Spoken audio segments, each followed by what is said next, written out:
And I went on this cruise, and the day I got off the cruise ship, I turned my phone on, and I had messages and texts, and my supplier who I was trying to work with, the distributor, Aisha, please answer your phone. You got into Target.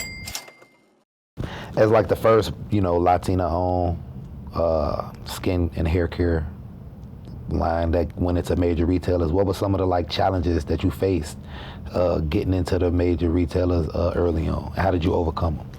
Well, it's funny because funding, it all comes down to money. Like, the reason people don't start businesses is, one, it's hard to quit your day job to focus. I quit my job. We were struggling. I had one income, family of 5. We lived downtown, overlooking Soldier Field. So you know what type of money we were paying to live. I quit my job. My husband supported me, and I was all in. When I launched this product, I started with $50,000 because I had real estate I sold. I had a 401k that I wiped out. Okay. People say don't ever do that, but I believed in myself. I bet on me. I took all the money and I made product.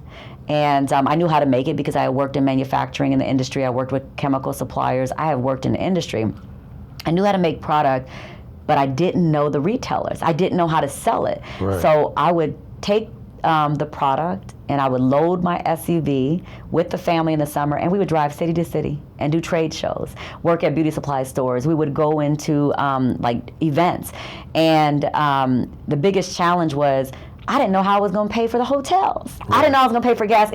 I went from making over $150,000 a year and living a great life by myself, not even including my husband, to nothing. Trying to support this business. So lack of funding. I had mentors, which was easy, and lack of contacts. You got to be in a network. You have to be in that club. I wasn't. But because I hustled and grinded so hard, my brand was noticed. And I tell this story when my big moment came. I was grinding. I was ready to give up because I didn't have money to live. My kids were like, "Mom, we get McDonald's? I know we can't afford it." Right. And I do spring break every year with the kids. Like, mom first, that's my life. Mom first, mom first. This was inspired by my children. And we went on a cruise, and we drove to New Orleans because we couldn't afford to fly. And I just wanted my kids to still feel normal. So we went on a cruise. So I had my phone turned off for 7 days. I know how that goes. You know how it is. Because I wasn't paying for internet. We were very frugal. And I had been grinding, and I was ready to just give up and go back to work. I was so defeated because I was like, oh my God, I'm not making money yet. The website is not gaining traction. I mean, social media is different now.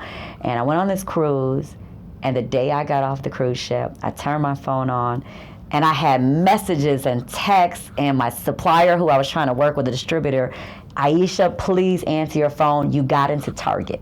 And I was like, while you on a cruise, okay. Yes. So how did that happen? Was it like some type of application thing, or was it like you met somebody who worked there and they was able to kind of put your products in front of the right people?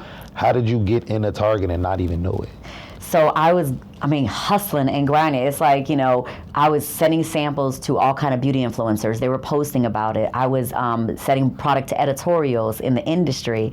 And I had a distributor, and he didn't say I got in. He said I got the meeting. But if I get the meeting, I'm getting in. Yeah, I hear you. And so you were selling it on your website? It just on my website, door to door, people, right. Instagram, social media, some small beauty supply stores that decided to take it. I was doing sampling programs and trade shows, direct to consumer. So by this cruise, you had pretty much spent the $50,000 on starting up, and hadn't probably got it back yet, and the revenue was slow, and you was about ready to go back to work, but took a turn for the best and got into Target. Now you gotta still market the thing and let people know, hey, I'm in Target. Hey, it's a lot of stuff on this shelf. Pick up my product. So what was that like?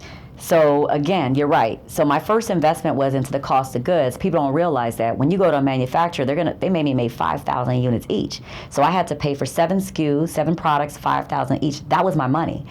I built my own website. I did all my regulatory, all my registration, all my trademarks. I was a one-man show. I did everything myself, so I cut costs. Right. So when I got into retail, you have to support them. So at that point, I was like, I have no money, I have no budget, just a little bit that's coming in. and I flooded the market with free product. That's what I had. I had product. I had 5,000 units. Influencers, like anyone I could get a hold of, I was flooding. And when they started posting online, that was my marketing. There was no marketing budget. It was continuing to do trade shows. I would do the World Natural Hair Show. We would go to New Orleans and do trade shows, all big population cities for multi-textured hair. I would hit the road, do trade shows. And then these influencers, they would pick up the product and talk about it, and people would walk in stores and buy it. Then you get expansion. Now, when you get that first check from Target and Walmart, they're pretty nice. They're gonna have 6 figures on them. And so that money was put back into the business to feed new production, new products, and marketing. So it was truly, truly bootstrapped without any lines of credit. I had credit cards at that point. I had, we were making some money, and I had about 3 independent contractors, but pretty much it was a bootstrap business. Man, you kind of led me to my perfect segue to my next question. Like, when the money start coming in, like, man, can you just share what like some of the best months look like versus some of the like lower, slower months? And what lessons did you learn about, like how to manage, that amount of money coming in, that type of cash flow, budgeting, making sure it don't, you account for all of this money, right? Can you speak to that?